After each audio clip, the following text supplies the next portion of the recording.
Hello everyone, let's talk about education planning. ये जो topic है ये education policy and planning subject है एमएड में, उसका ही है। नाउ हम लोग बात करेंगे कि क्यों ज़रूरत है एजुकेशन प्लानिंग की। हम लोग बात करते हैं कि एजुकेशन प्लानिंग होनी चाहिए, ये है, लेकिन what is the importance and need, और एक्चुअली होता क्या है एजुकेशन प्लानिंग में। So, education planning at the secondary level is the process of developing and implementing a curriculum that will help student acquire the knowledge, skills, ability that they need to be successful in college, career and life. देखो, जब आप secondary level में education planning की बात करते हो तो एक सिंपल सी चीज आपको याद रखनी है। ये सब चीजें क्या होती हैं? एजुकेशन प्लानिंग का मतलब है सारी वो चीजें, पॉलिसीज और करिकुलम को इम्प्लीमेंट करना, लगाना, जिससे बच्चों को नॉलेज गेन करने में मदद मिलेगी, स्किल्स गेन करने में मदद मिलेंगे, एंड इनको हेल्प होगी कॉलेज में सक्सेसफुल होने में, करियर में सक्सेसफुल होने में, लाइफ में सक्सेसफुल होने में। ठीक है। So education planning secondary level पे एक ऐसा प्रोसेस है जो हेल्प करता है डेवलप करने में एंड इम्प्लीमेंट करने में करिकुलम को, एंड साथ के साथ वो हेल्प करेगा नॉलेज गेन करने में, कुछ स्किल्स गेन करने में, एबिलिटीज गेन करने में, जो बच्चों को सक्सेसफुल बनाने में काफी हेल्पफुल साबित हो। Now need for education at the secondary level. Now सबसे पहले तो एजुकेशन प्लानिंग की बात करते हैं कि सेकेंडरी लेवल पे क्या जरूरत है। देखो, आजकल की जो ग्लोबल इकोनॉमी है, मतलब हम लोग सारे देश एक दूसरे से मिल चुके हैं। ऐसा नहीं हो रहा कि बिल्कुल वो उस देश का मैटर है या हमें जॉब नहीं मिल सकती है। इतना सब कुछ इंटरकनेक्टेड है कि आजकल लोग आराम से दूसरी कंट्री में जाके जॉब कर पा रहे हैं, वो लोग आराम से हमारी कंट्री के साथ जिसे कहते हैं कोलैब कर पा रहे हैं। So collab is the very normal term, but basically मतलब ऐसा मिलके कुछ भी चीज करना। ठीक है। So in today's global economy ये ज्यादा जरूरी है दैट स्टूडेंट्स के पास वो स्किल्स और नॉलेज हो जो उन्हें compete करने में मदद करे जॉब्स की। मैं आपको एक बात बताती हूँ। सपोज बाहर का करिकुलम है, ठीक है।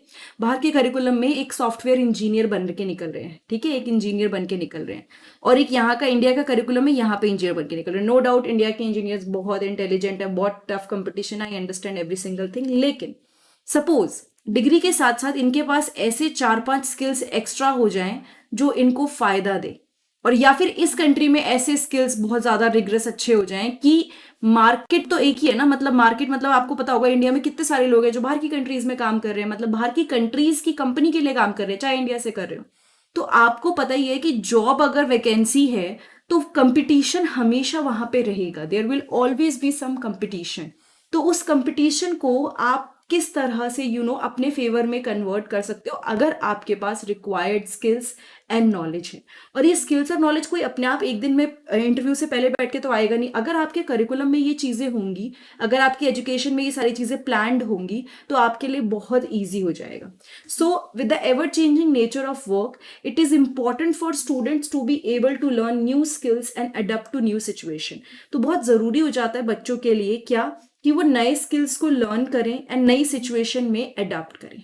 ठीक है। Education planning at the secondary level can help students meet this challenging by providing them with well-rounded education that include a focus on academic subject as well as on career and life. इसने क्या बोला? Education planning secondary level पर, ठीक है, help करती है बच्चों को कि वो जो चैलेंजेस हैं, ठीक है, जो उनको कोई भी चैलेंजेस फेस करने पड़ सकते हैं जॉब में, एजुकेशन में, उन सब के लिए वो तैयार रहूं, उनको एक ऐसी वेल राउंडेड एजुकेशन मिले जिसमें फोकस हो एकेडमिक सब्जेक्ट्स पे या फिर करियर पे या फिर लाइफ स्किल्स पे। ठीक है।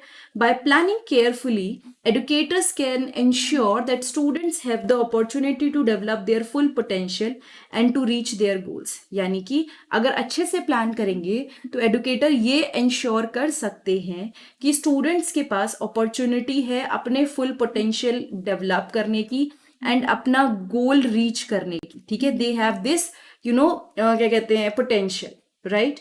नाउ कुछ बेनिफिट्स क्या होंगे एजुकेशन प्लानिंग की, नीड में भी लिख सकते हो और बेनिफिट एंड इंपॉर्टेंस में भी लिख सकते हो।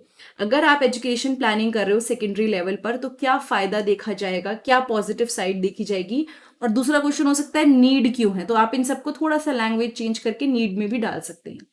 इंक्रीज स्टूडेंट अचीवमेंट, अच्छी अगर वेल राउंडेड एजुकेशन प्लानिंग होगी तो बच्चों की अचीवमेंट अच्छी होगी, उनको पता होगा कि भाई उनको क्या करना है। Education planning can help students by providing them with a road map for their education. उन्हें, अब देखो मैं आपको एग्जांपल बताती हूँ, आप लोग एमएड कर रहे हो, ठीक है, अगर एमएड कर रहे हो या कुछ भी कर रहे हो आप जो एजुकेशन से रिलेटेड, अभी अगर आप ये टॉपिक पढ़ रहे हो ना, आपको एक रोड मैप तैयार है ना, ये करिकुलम है, इस करिकुलम से पढ़ना है, इस करिकुलम से होके गुजरना है, फाइनली अगर हो सकता है तो नेट का पेपर देना है, नेट का नहीं देना तो आपको किसी एनजीओ में वर्क करना है या पढ़ाना है, एनीथिंग। ये करने के बाद आप फाइनली कोई जॉब ले पाएंगे। तो अब आपका अगर करिकुलम में मैं ये सब डालू ही नहीं, प्लानिंग ही नहीं डालें, आपकी कुछ मेन कंसेप्ट ही ना डालें, करिकुलम टाइप्स ऑफ करिकुलम ना डालें, तो आपके पास तो वो नॉलेज ही नहीं होगी जो चाहिए मार्केट में या फिर आपकी फील्ड में। सो एजुकेशन प्लानिंग से स्टूडेंट्स क्या करते हैं ना, उनका एक रोड मैप तैयार हो जाता है एजुकेशन के लिए कि क्या क्या करना है।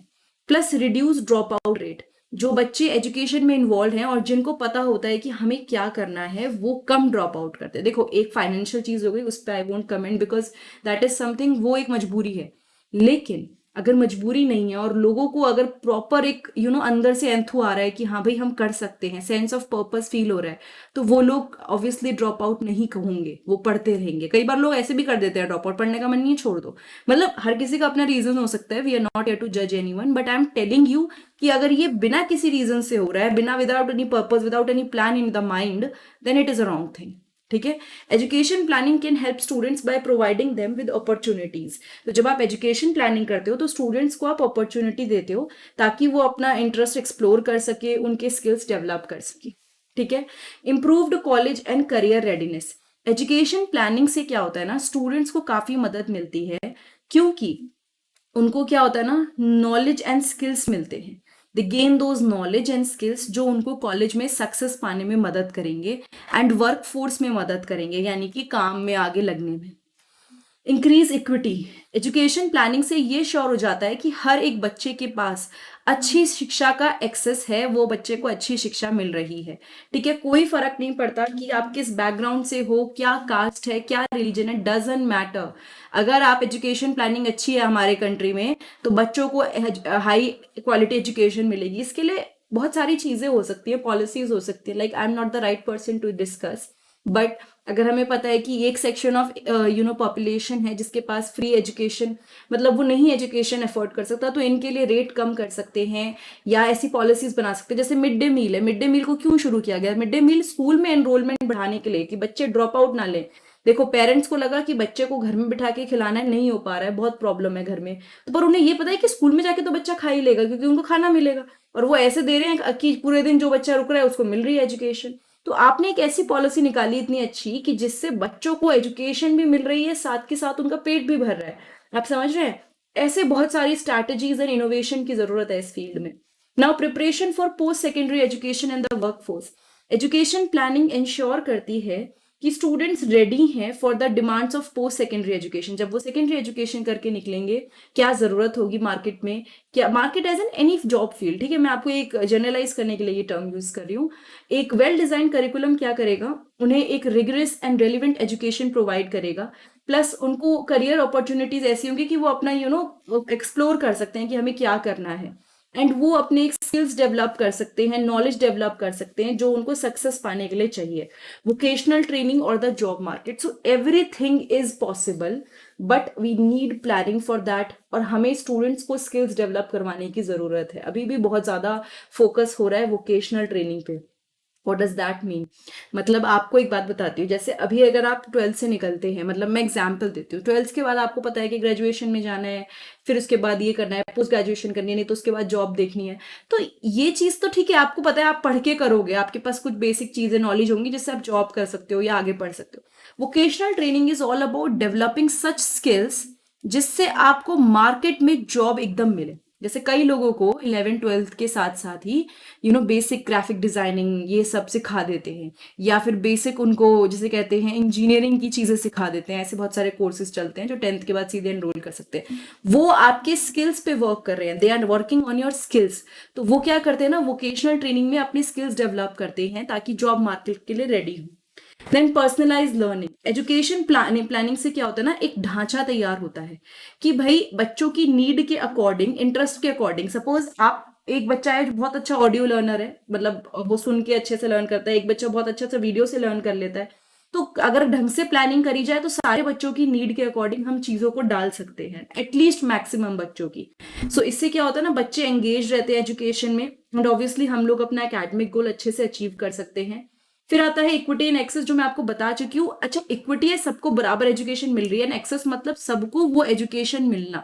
Equity and equality is different. Equity मतलब जरूरत के हिसाब से, ठीक है। एक बच्चा है जिसके पास बहुत पैसा है, फ्री एजुकेशन की यहाँ पे शायद इतनी जरूरत नहीं है। एक बच्चा जिसके पास पैसा नहीं है, ड्रॉप आउट लेने के चांसेस है, मतलब छोड़ने के चांसेस है, फ्री एजुकेशन की जरूरत है। तो आप एजुकेशन इस तरह से प्लान करो कि इक्विटी मतलब प्रॉपर वे में बच्चों को मिले, एक्सेस उनको अच्छे से मिले। रिसोर्सेज नहीं तो अगर आप कुछ नहीं कर सकते, फ्री नहीं कर सकते, तो रिसोर्सेज उनको फ्री में प्रोवाइड कराएं, ठीक है। जो बच्चे लो इनकम फैमिली से बिलोंग करते हैं या डिसेबिलिटी है, उनके लिए कुछ अलग फैसिलिटीज हों। एंड इससे क्या होता है ना, बच्चों का जो गैप है, जिससे वो अपना जिसे कहना चाहिए ना एक तरह से, वो जो गोल है वो अचीव कर पाए। स्ट्रैटेजिक रिसोर्स एलोकेशन बहुत इंपॉर्टेंट पॉइंट है। अगर एजुकेशन प्लानिंग होगी ना, तो पता होगा कि कहाँ पे क्या लगना है, क्या पैसा लगना है, और जो हमारे पास ऑलरेडी रिसोर्सेज है, ये प्रॉपर एक सब्जेक्ट है, मैं आपको बता देती हूँ। एजुकेशन प्लानिंग अगर ढंग से हो तो हमें पता रहता है कि रिसोर्सेज को कहाँ पे किस तरह से लगाना है। So education planning allows schools and district to allocate resources effectively and efficiently. हम अच्छे से effectively सारे resources को लगा सकते हैं। हम identify कर पाएंगे एरिया जहाँ पे additional resources are needed, जहाँ पे ज़्यादा resources की ज़रूरत है उसको identify करेंगे। And education planning से क्या होगा ना, हम schools जो हैं वो एक ढंग की इन्वेस्टमेंट कर पाएंगे। कपड़ों पे इतना पैसा नहीं लगना, या किसी पर्टिकुलर जगह पे इतना पैसा नहीं लगना, वहां पे पैसा लगा दिया, वहां पे पैसा लगा दिया, जान के मैं नॉर्मली आपको ये बता रही हूँ। अब यहाँ पे शायद लगना नहीं था, हमें शायद एक्टिविटी बेस्ड लर्निंग की जो नई मतलब जैसे कहते हैं ना, सोच पे ज्यादा पैसा लगाना चाहिए था शायद।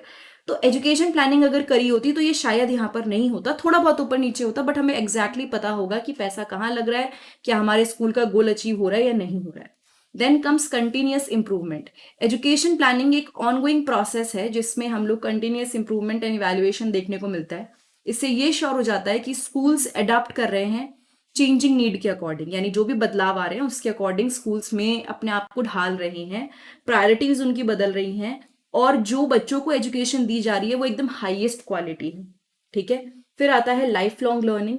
एजुकेशन प्लानिंग से बच्चों को एक life long love of learning develop होने में मदद मिलती है। पर्सनल प्रोफेशनल ग्रोथ उनकी बहुत ज़्यादा अच्छी हो जाती है। वेल राउंडेड एजुकेशन से बच्चों के कई स्किल्स इंप्रूव होते हैं, जैसे कि critical thinking, creativity, problem solving. Education planning in सब चीज़ों में मदद करती है, और कई सारे ऐसे एरियाज हैं जहाँ पे सक्सेस पाने में मदद करती है। कई सारे डिफरेंट वेज हैं to approach education planning at the secondary level. Some schools have a centralized planning process while other allows individual teachers or department to develop their own plans. कई लोग कहते हैं कि एक ही जो सेंटर ने दे दिया या किसी एक जगह से एक प्लान आ गया वो सब फॉलो करेंगे, लेकिन कई लोग, इनफैक्ट कई स्कूल्स भी अलग तरह से चलते हैं, उनका फोकस बिल्कुल अलग है। मतलब हम लोग क्रिटिकल थिंकिंग, प्रॉब्लम सॉल्विंग, इन सब पे फोकस करना चाहते हैं। जो बेस्ट अप्रोच है वो डिपेंड करती है according to the need of the school. मैं एग्जांपल दे रही हूँ, रूरल एरिया में अगर आप जाते हैं, रूरल एरिया में आप एकदम से स्टेम लर्निंग और बहुत भारी भारी कंसेप्ट एकदम से स्टार्ट नहीं कर सकते हो। You can start in year later, but not just on the spot. आप पहले बच्चों को बेसिक्स क्लियर करवाओगे कि बेटा देखो ये चीजें होती हैं। जब आप बेसिक्स से पहुंचोगे तब आप एकदम से उनको बताओगे कि बेटा देखो ये कंसेप्ट आजकल चल रहा है, हमें ये सीखना है। There is a mechanism. और अगर आप एक प्रॉपर स्कूल ले लो जो एक शहर के बीचों बीच है, जो बिल्कुल जहाँ पे ऐसे बच्चे आते हैं जिनके बेसिक्स क्लियर हैं, जो एजुकेशन में या फिर प्रायोरिटी में, या जिसे कह लीजिए वो स्कूल का करिकुलम हमने ऐसा बना दिया, तो वहां पे आप सीधे स्टेम लर्निंग इंट्रोड्यूस कर सकते हो, आप प्लानिंग उसके अकॉर्डिंग कर सकते हो। Now why is this important? Because आपकी स्कूल की, डिस्ट्रिक्ट की नीड अलग है, उसके according you can always choose the way, right. So all these things finally हम क्यों पढ़ रहे हैं? बिकॉज ये सब फायदे हैं एजुकेशन प्लानिंग सेकेंडरी लेवल पे अच्छे से करने के। साथ के साथ ये सब भी हमारे, ये रीजन भी हो सकता है कि क्यों हमें एजुकेशन प्लानिंग करनी है। नाउ कुछ एलिमेंट्स हैं जो हमें एजुकेशन प्लान करते हुए ध्यान रखने चाहिए, और ये एलिमेंट्स क्या क्या हो सकते हैं। एक क्लियर विजन होना चाहिए जो प्लानर्स हैं उनके दिमाग में, कि बच्चों को क्या पता होना चाहिए जब उनका सेकेंडरी लेवल खत्म होगा, यानी कि जब वो स्कूल से निकलने वाले हैं तो उनको क्या क्या आइडिया होना चाहिए। एक वेल डिफाइंड करिकुलम जिसमें एकेडमिक सब्जेक्ट्स के साथ साथ करियर और लाइफ में काम आने वाले स्किल्स हो, अपॉर्चुनिटीज हो स्टूडेंट्स के लिए ताकि वो अपना इंटरेस्ट एक्सप्लोर कर सके, एक सिस्टम जिसमें बच्चे अपनी प्रोग्रेस को असेस कर सके एंड फीडबैक दे सके। A process for ensuring that all student have access to high quality education. एक ऐसा प्रोसेस जिससे ये श्योर हो सके कि सारे बच्चों के पास हाई क्वालिटी एजुकेशन है, कोई फर्क नहीं पड़ता कि कौन सा किस बैकग्राउंड से बच्चा है। Education planning at the secondary level is a very essential part, क्योंकि इससे ये श्योर होता है कि बच्चों को फ्यूचर में अपॉर्चुनिटी मिलेगी सक्सेस पाने के लिए। अगर हम लोग ध्यान से सोच समझ के प्लानिंग करेंगे तो एडुकेटर्स बच्चों के स्किल्स डेवलप करने में मदद कर सकते हैं एंड एबिलिटीज जो उनको सक्सेसफुल बनाएगी कॉलेज करियर एंड लाइफ के अंदर। So that was the whole concept. मैंने इससे पहले भी एजुकेशन प्लानिंग पे कई वीडियोस बनाई हैं, आप लोग प्लेलिस्ट में जाके मेरे चैनल पे चेक कर सकते हैं। एमएड थर्ड सेमेस्टर के नीचे एंड फोर्थ सेमेस्टर के नीचे you will find many such videos. And साथ के साथ वेबसाइट जरूर विजिट कीजिएगा for all the important information and articles. और आप लोग एक काम और कर सकते हैं, अगर आपको कोई वीडियो नहीं मिल रही है तो कमेंट बॉक्स में आप कमेंट कर दीजिएगा, I try to upload it as soon as I can. And साथ के साथ अगर वीडियो में कुछ भी समझ में आया तो प्लीज़ चैनल को सब्सक्राइब कीजिएगा, इससे मुझे बहुत मोटिवेशन मिलती है to make more such videos. And आप लोगों को अगर कोई चीज़ नहीं अच्छी लगी आप वो भी मेंशन कर सकते हैं। I am trying my best and कोशिश कर रही हूँ कि बहुत जल्द आपके लिए बुक भी आए जिसमें सारे इंफॉर्मेशन एक साथ हो ताकि आपको बहुत ज़्यादा परेशान नहीं होना पड़े। Thank you so much, have a nice day, I will see you next time in the next video.